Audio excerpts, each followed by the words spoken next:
Plusieurs phénomènes se produisent sur les routes. C'est également le cas dans notre région. Mais avant tout, Témoignages de l'étrange est une émission basée sur des témoignages.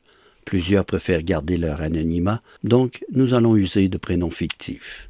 Voici donc quelques témoignages sur les routes de l'Abitibi.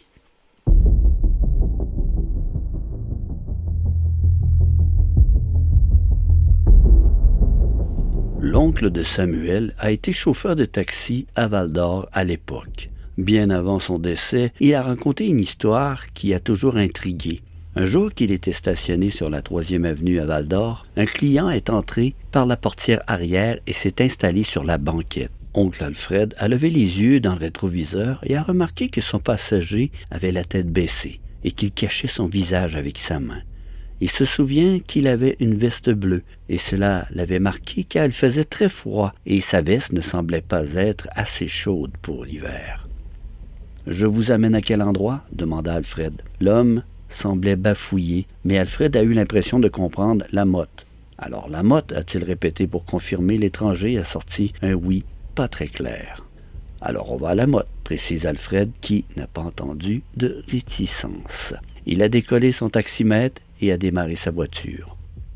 Le passager à l'arrière n'était pas très bavard. À quelques reprises, le chauffeur regardait dans le rétroviseur, mais jamais il parvenait à voir le visage du passager qui avait toujours une main collée devant son visage.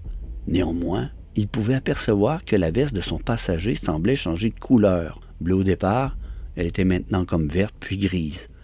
Ça, il ne l'a jamais compris. Il n'était pas arrivé à la motte que la circulation était arrêtée. Il ouvrit la vitre de sa portière à l'approche d'un policier qui lui expliqua qu'il y avait un accident plus loin. Alfred referma la vitre et se tourna vers le passager, mais à sa grande surprise, il n'y avait personne. Alfred descend du véhicule et observe partout, et il ne voyait pas du tout où était passé le passager. Ni en avant, ni en arrière, et il n'y avait pas de traces dans l'énorme banc de neige. Remonté dans le véhicule, monsieur, lança le policier qui n'était pas loin. « Ben, mon passager a disparu », fit remarquer Alfred. « Quel passager ?» demanda le policier, qui le regardait comme s'il était fou. Alfred remonta dans sa voiture, fit demi-tour, et il n'a jamais rien compris de ce qui s'était passé. Je devine que bien des chauffeurs de taxi en ont vu de toutes les couleurs, et c'est le cas de le dire dans ce témoignage.